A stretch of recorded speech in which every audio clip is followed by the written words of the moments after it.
What a disgrace. Hello and welcome to another episode of In the Trenches with Gang Green. I'm your host, Bubbs. Today is Monday, September 29th, and we just watched an absolute disaster unfold on prime time as the New York Jets embarrassed themselves in Miami against the Miami Dolphins, 27-21 to fall to 0-4 on the season, 0-2 on the road, and a Dolphins team that is not any good picks up a win here, 1-3. But the New York Jets are even worse, and they find a way to hit another new low. Didn't even play the intro in today's episode. Aaron Glenn, this coaching staff right now are a complete mess. This team right now is a complete mess that it's not even worth playing a 25-second intro talking about a team that were built for this, all this nonsense that we got preached to in the offseason, all of this accountability talk that was brought up all offseason just for this team to look exactly the same as they did last year, the year before, Jeff Ulbrich, Robert Saleh, Adam Gase. This team looks the exact same as they have looked over the last couple years and the exact same that they have looked. You want to throw Bulls in there as well over the last 14 going on 15 years now of no playoffs. Change the coach, do whatever you want. It's the same old Jets, and Aaron Glenn can sit here and talk all about this nonsense that this team isn't the same old Jets. This team's a bunch of fighters competing, all this stuff, no quit. That's a joke. This is the same old Jets. This is exactly a same old Jets type of loss with the way they lost this game. Dumb football, penalties, missed tackles, bad all the way around. Isaiah Williams should not be allowed on the plane ride back to Miami with what took place tonight with the fumble and in fair catching a punt at the 2-yard line is one of the dumbest things I have ever seen in my entire life. Forget just the Jets, sports in general, one of the dumbest plays I have ever seen. Fumbles the football. The fact that he was back out there returning a punt in the first place is a disgrace and is a direct indictment on Glenn and his coaching staff who preach accountability. He fumbles, and yet you throw him out there for a punt return, and he fair catches on his own 2-yard line. I mean, what kind of sick, disgusting performance, disgusting play is that from Isaiah Williams? Shouldn't even be allowed back on the plane ride. But this is just a complete joke. Season's over, 0-4. Glenn is now the first coach. 3 coaches for the Jets have started 0-4 in their first year. Adam Gase in 2019, funny enough, picked up his first win week 5 against the Cowboys. Jets actually face the Cowboys next week. And Lou Holtz as well. So Glenn right now, 4 games in, whatever you want to say, oh, it's still early. It's nonsense. This team under Aaron Glenn and this coaching staff is a poorly coached team. They're 0-4. Until you win football games, cultures aren't going to change. It's going to be the same garbage year in and year out, and that is what we're seeing from this Jets team once again. It's a complete disgrace. And you look at this upcoming schedule with the way this defense is playing, just the way this team is playing in general, there's a good chance this is going to be a 3-win team this year. You know the Jets, they'll probably win a couple games at the end of the year like they always do to screw up draft positioning. Not that that matters because tanking never works for this team anyway. They'll tank. They'll get the 2nd overall pick right now is where they're at on Tankathon. They'll draft a quarterback just so that he could be a bust just like the rest of them. But you got a Dallas team coming in. This defense isn't stopping that offense. Then you have a Denver team in London. No way against that defense, well-coached team. This defense is terrible just in general. I mean, there's no guarantee they're even going to beat the Panthers at home. I mean, they just lost to a Dolphins team that was flying planes before the game that say fire the coach, fire the GM, get a new quarterback. And they just went into their building on Monday night and embarrassed themselves on national television. That's how low things are right now for this Jets team. That's how bad it is. They just lost to a Miami Dolphins team with the locker room halfway out the door, a head coach with his foot halfway out the door, and they didn't even show up. And it's the same mistakes year in, year out, game in, game out. It's disgusting football. It's disgraceful football. It's a joke. And here we are again, Jets fans enduring another year of this. Another year of this where they just lose, don't know how to win, embarrass themselves. It's not even enjoyable to watch these games. And I'm so sick of the whole, they were competitive last week. That's complete nonsense. Complete nonsense. This is a team last week against the Tampa Bay Buccaneers that was sleepwalking for 3 quarters. Right? It wasn't until Todd Bowles blitzed 40% less in the fourth quarter like Todd Bowles does. That's the Todd Bowles specialty. Let off the gas and blow it late. And a heroic play by Will McDonald, that was even a game. You get blown out against Buffalo. Pittsburgh, you show up, great, week 1. Now teams have adjusted, and these last 3 games have been a complete abomination, have been a complete joke. Same old Jets. Glenn could talk all about how this isn't the same old Jets. This is the same old Jets. And Glenn had that look on his face tonight as a same old Jets coach that looked defeated, that looked completely demoralized, that looked crushed, that looked like he didn't want to be here. That's the look he had on his face tonight, and we've seen that look from plenty of other Jets coaches. It's a joke. In terms of the game, the penalties. Are we serious? Here we are again with these stupid penalties. And I want to say this. The refs tonight were horrible. They were awful. The offensive pass interference on Garrett, there should have been a late hit on Fields. The Jeremy Ruckert non-late hit call was completely terrible. Probably the worst call of the night, to be honest. I mean, Ruckert was down for a good 2 to 3 seconds, and Miami comes in and lands on and dives on him, and no call. Completely ridiculous. Doesn't matter. It was in the fourth quarter. Game's over. But the refs were terrible. But that does not, I'm just putting it out there, but that does not take away from how undisciplined this Jets team is, how undisciplined and lack of discipline, I should say, kind of trying to find a different word, but that's the perfect word. This team is 13 penalties for 101 yards. I mean, all offseason, it was, we're going to nip these penalties in the bud. We're working on penalties in training camp. Accountability. Preach it. 13 penalties, 101 yards. A disgrace. And then you go into the fumble. And another thing, too, with these penalties. There's no repercussions with some of these guys, right? It was easy for Glenn to cut Xavier Gibson, who was, the 52nd guy on a 53-man roster. That's easy to do.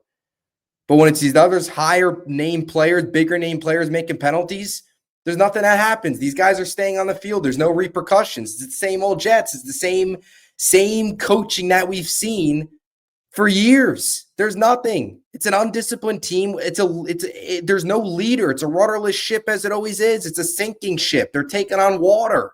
So they've already sunk. It's a joke. 13 penalties for 101 yards. Accountability, please. That's gross.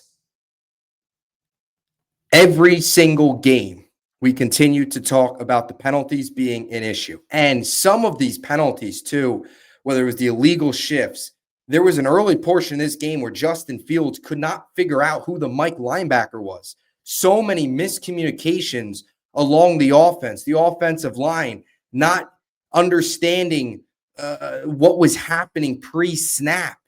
I mean, they looked lost. They looked like a peewee football team. Justin Fields early in this game looked terrible from that standpoint. He, other than just the checkdowns, short, quick passes, early portion of this game, he was 100% mental. He had no confidence. And going up to that line of scrimmage, there was clearly no confidence and clearly confusion, miscommunications, all this stuff happening with this Jets offense. A couple of those were those penalties. And then you had the 3 turnovers. And the 3 turnovers, the first one, you're moving the football. You're inside the red zone, inside the 10, inside the 5.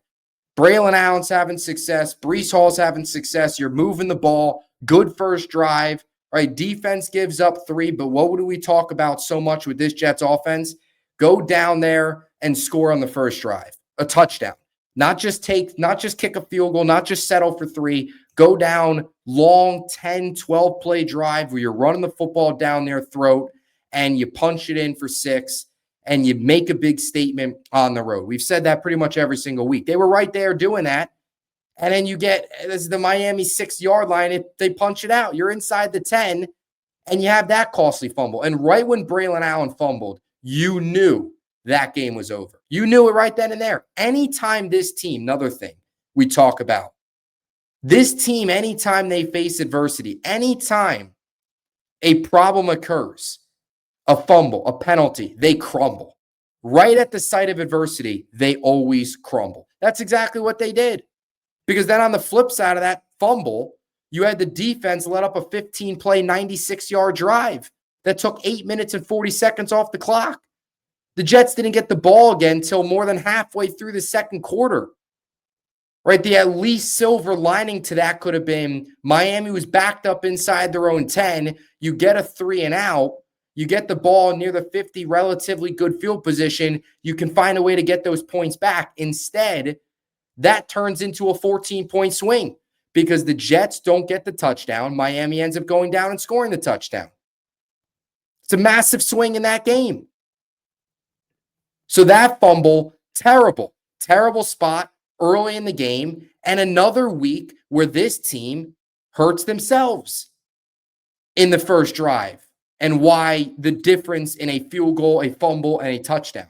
Last week, they had the illegal formation penalty on 2nd and 1, killed the drive.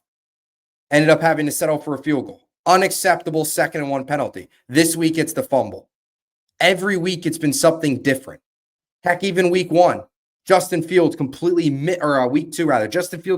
missed Garrett Wilson when he was wide open. Had an opportunity there in that Buffalo game to get something going offensively. You already had the fumble, all that stuff. It was already a bad start, but you had an opportunity to get Garrett involved, wide open. They missed them. So just going down the line here of all these games, these first drives, there's been something different in every single game that they can't finish off these first drives, can't finish off strong. And they go into halftime trailing again. And we talked about that going into this game, going to halftime with a lead. And in the way you come out of halftime. Now, the Justin Fields fumble was terrible as well, right? It's a 4th down, awful. And that's the sad part is it was back-to-back possessions with a fumble. It's 4th and 5, Fields gets sacked, fumble, Dolphins recover. The worst of the night, though, you're down 10-3 at halftime. The only reason you're down 10-3 is because Nick Folk with a huge 58-yard kick, because that end of half offense was disgusting. I don't know what the Jets were trying to do. Drops, not much urgency, incompletions. They were playing way too conservative, playing for a field goal. I mean, the Jets are really, Tanner Engstrand, Justin Fields, and that Jets offense is really lucky Nick Folk nailed that kick. Because that end of half offense was a complete disgrace with the way they were handling the clock, the way they were moving the ball, no urgency, no tempo. It was disgusting. Terrible. So the only reason they were down by a touchdown because of the Nick Folk 58-yarder. You come out of halftime. The Dolphins, you have an opportunity coming out of halftime with the ball. Go down and score. Get points, whatever. Start strong. And Isaiah Williams fumbles. That was another one of those reminders. This game's over. Game's over. Dolphins end up taking that and turning it into the touchdown. So you look at the 3 fumbles, 2 of them turned into touchdowns. That's a 14-point difference right there. And even more so, the fact that Braylon Allen fumble, that doesn't happen. Jets are probably scoring. So you could even add on another 21-point difference there in terms of the Jets missing out on 7 and the Dolphins picking up 14 of their own. It's those little swings in these games. It's the same mistakes that this team has been making for the last 14 years. New coaching staff, same mistake. You could do whatever you want. It's the same old Jets. Here we are again, 0-4, baby. Recording a pod on 11 o'clock on a Monday night, and we're already have Tankathon up on our screens. They're picking second. This is amazing. Season's over. We haven't even hit Columbus Day and the season's over. So that fumble, and then I talked about the Isaiah Williams play earlier, where you drop or you the fumble and you fair catch at the 2-yard line. One of the dumbest plays I've ever seen. Unacceptable. And like we say, if you're not laughing, you're crying. At that point, you just had to laugh. I mean, you're fair catching the ball at the 2-yard line. Are we serious? Are we serious? And that is on Darren Muji and the front office as well. We talked all offseason with the issues they had at returner. And the reason Braylon Allen got injured in this game is because he was back returning a kick. He should not be back returning kickoffs. He's back returning a kickoff, and now he gets hurt for it with the knee injury. We don't know the severity. It didn't look good. Now he's back returning kickoffs because you have nobody else. Why is he back there? Nobody else. They ignored the position, and he gets hurt. You already cut Gibson. Like all offseason, we talked about this. I mean, we could go down the list of the gross mismanagement of this roster. And that falls on the plate of Darren Muji. You didn't address wide receiver outside of Garrett Wilson. I mean, the Jets' second leading wide receiver was Allen Lazard. He had 1 catch for 8 yards. That's it. The other leading receivers, Rucker, Isaiah Davis, Brees, and Mason Taylor. That was it. But the wide receiver minus Garrett, it was Lazard. He was the only one that had a catch minus Garrett at the wide receiver spot. Arian Smith did nothing. Tyler Johnson was inactive. Josh Reynolds had 1 target. He did absolutely nothing. I mean, it's a complete joke. And we talked about it all offseason, did nothing to address it. Defensive end as well. I mean, they continue to get gashed by the run. No Jermaine Johnson's killing them. He's one of the more complete players on this team. They're getting killed. Tyler Barron's a nobody. He looks terrible. Kiko Mauino and Tyler Barron look terrible. I mean, here we are again, just burning day 3 picks on fire. Those 2 Miami products look like complete trash. Not Will McDonald. Michael Clemens, Braden McGregor. These are not NFL players, and they're out there playing big roles in these games. And that's a disgrace. And we talked about it all offseason. And there was a sense of stubbornness from this front office, from this new regime, that everything was going to be okay, that their coaching would be able to elevate all these guys. And the fact of the matter is, the coaching sucks, the front office moves have sucked, and the team sucks. And that's the result. That's the result. 0-4 football team. I hope you're proud of that, Glenn and Muji. It's a complete disaster, and it falls directly on their plates. In terms of the offense, after talking about the fumbles and the big mistakes, Fields looked horrible to start this game. Like I said, could not figure out who the Mike linebacker is. You had Josh Myers, Fields yelling out different things. You had some false starts. You had the delay of game. You had, a couple legal formations or illegal shifts. They were all over the place. They looked lost. You had the 1 positive first drive, but outside of that, I mean, Fields later in this game started to turn it up a little bit more from the passing side of things. He had the big 43-yard rushing touchdown. Of course, though, scores the rushing touchdown, 43 yards on 4th and 1. Great play by Fields. Excellent. That's his strength, what he could do with his legs. And he's fun to watch in those situations where he could take off and run. But that's exactly what happens. What happens after that? Fields scores the touchdown. Miami follows it up with a 7-play, 68-yard drive to score a touchdown of their own. And what turns into, hey, let's get a stop here on defense, get the ball back down 7, maybe tie this game, turns into, you look back up and you're down 2 scores in the blink of an eye because this defense is complete trash. And Steve Wilkes is one of the worst defensive coordinators I've ever seen in my entire life. And if Aaron Glenn actually has a set of stones on him and actually preaches, I'm a CEO-type coach, I come from the Bill Parcells tree. Look at me. I'm a big, tough guy. I'm built for this. Then he would take over play calling or make a change at defensive coordinator because it's a complete joke. complete joke. If you're built for this, Aaron Glenn, and the Jets are built for this, make a change. Do something about it. Because right now, you're just like every other failed coach, leading a ship that is sinking in September. So, Fields finished 20 of 27, 226 yards, a touchdown, 8.4 yards per attempt. He added the 7 carries for 81 yards and a touchdown. You know, the big fourth down run, like I mentioned, started later on to get some things going in the pass game. I still think there's a lot of situations late in these games, second half, where the Jets have to pass and they're not passing enough. I mean, there was some stretches there in the third where they were still running the football, and you look up at the score and they're down 14 and they're still running the ball. And it's like, come on, you have to have a sense of urgency. Let's get going. And that's a lot of that falls on Engstrand, certainly.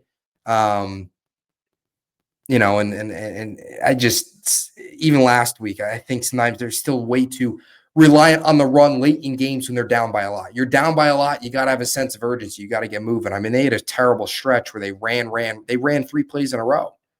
And are we serious? We're running 3 plays in a row? That's terrible. It's one thing if it's working, but in the second half when you're down, you got to make adjustments. But the Jets, they don't make adjustments. You know this. Rest of the run game, Brees 14 carries, 81 yards, 28 carries, 197 yards, 7 yards per carry as a team. Look, the offense was a lot better than the defense today. You know, Fields had the completions late, got Mason Taylor more involved, which was good to see finally that we have a tight end, let's maybe use him. And that we barely have any help behind Garrett. So any help we can get, let's use it. Garrett had the 6 receptions for 82 yards. He deserves so much better than this. He really does. He deserves so much better than being on these teams that they're out of it by September. 6 catches, 82 yards, a touchdown. Should have had 2 touchdowns. I thought that was a little bit of a soft call, and it's okay, fine. If you're going to call that, and that was my big issue with the refs. If you're going to call that play on Garrett Wilson, that's fine. A little bit of a softer call, okay. But you better call the Justin Fields late hit then. And you definitely better call the Jeremy Ruckert penalty. That was just flat out nonsense.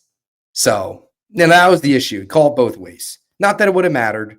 And believe me, no, I'm not blaming it on the refs, but I'm just pointing that out. But Garrett, to make that play late in that game, him and Glenn were kind of chatting it up. Garrett was talking about, get me the ball. Still felt like they weren't getting him the ball enough, which rightfully so.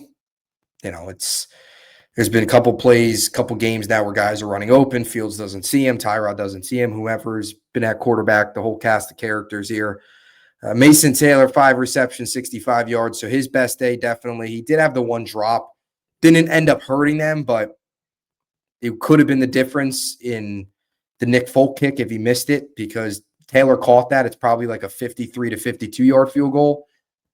So Folk made it anyway, but Mason Taylor definitely had his best day in his young career.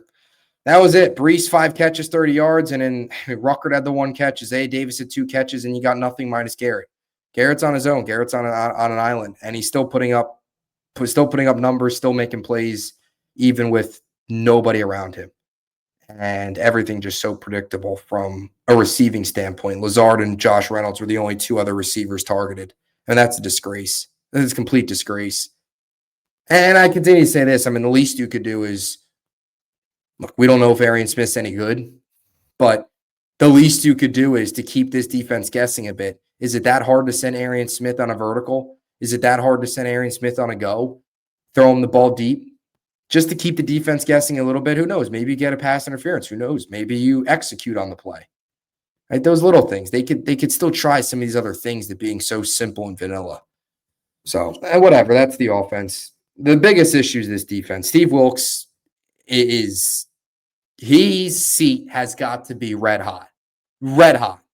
Maybe you don't fire him, but if Glenn wants to talk the talk, then he's got to walk the walk. And you want to talk about accountability, you want to talk about CEO, coach, you want to talk about you oversee everything, especially that he is a defensive mind. you have to make a change at play caller. You have to do something defensively from a coaching standpoint.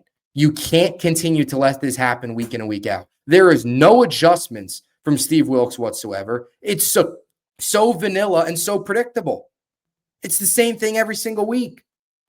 And you're even seeing it with how all these corners suck right now. I don't think it's a coincidence that every single cornerback on this team, Sauce Gardner, Brandon Stevens, Michael Carter, they all just suck.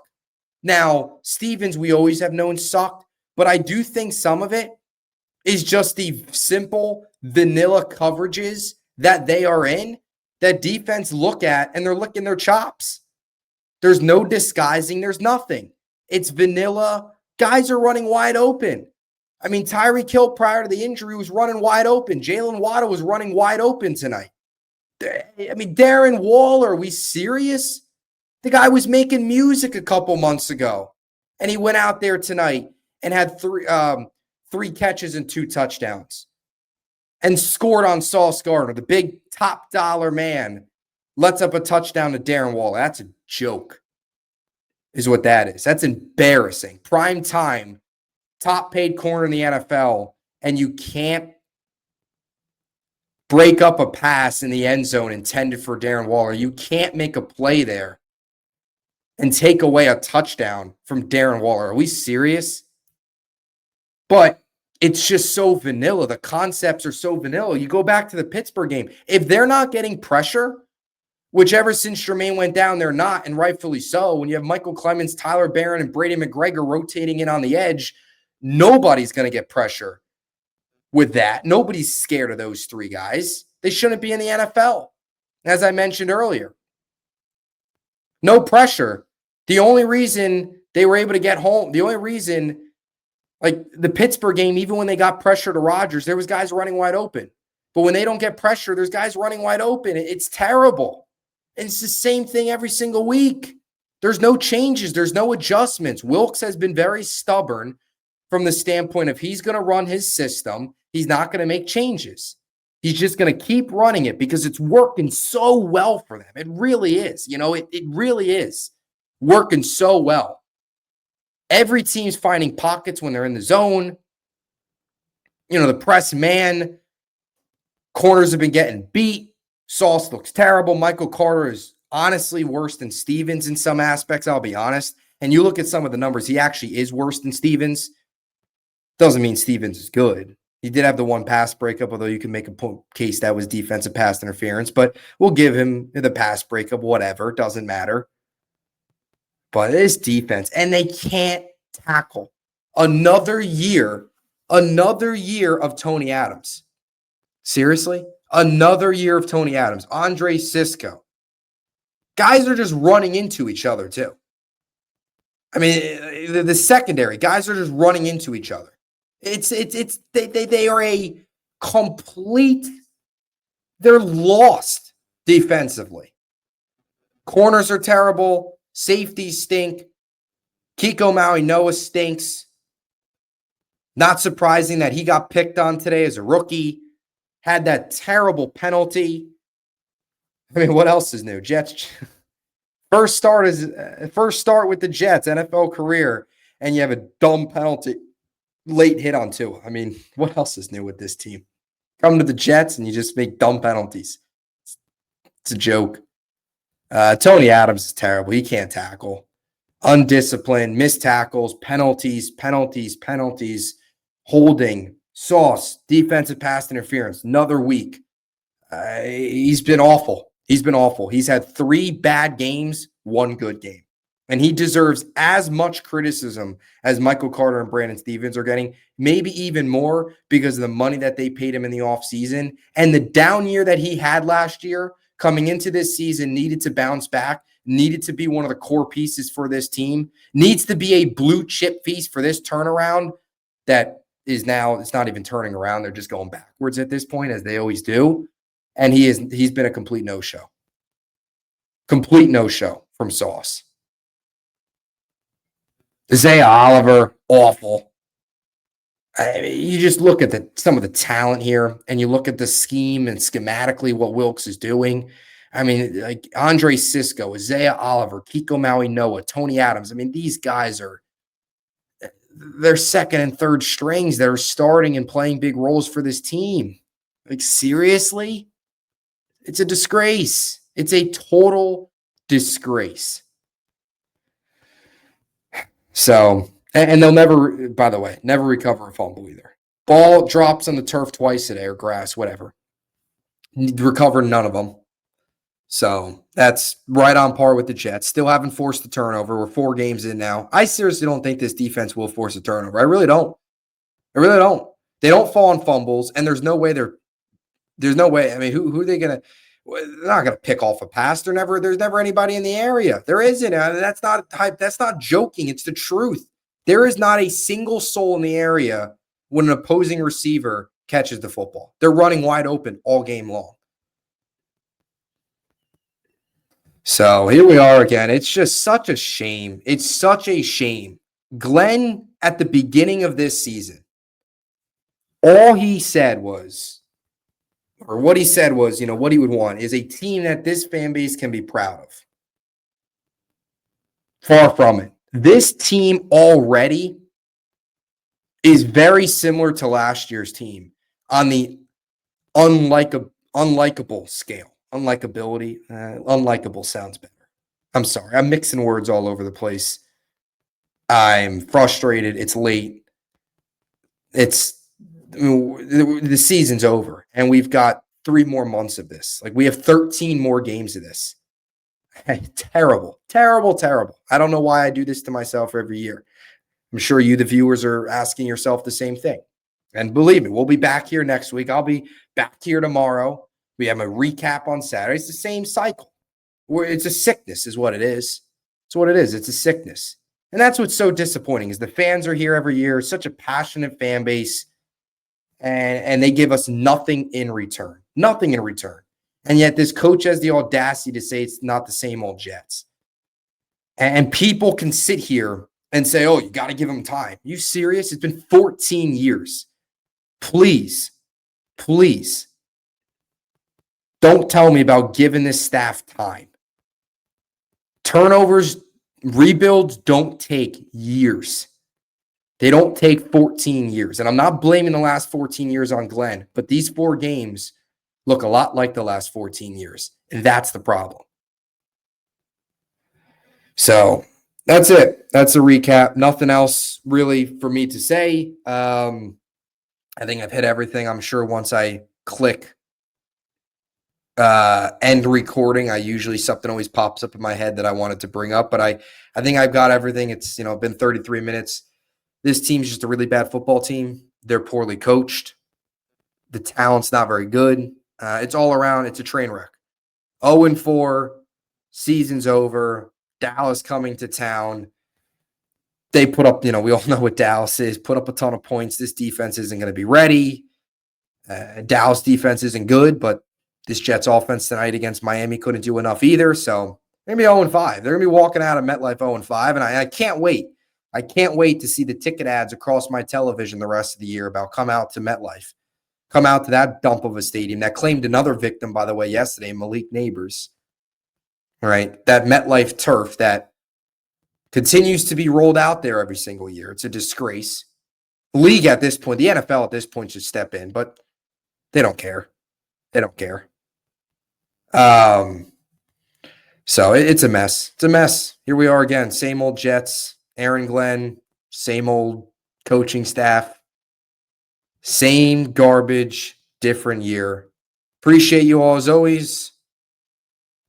JETS, Jets, I guess. Talk to you soon.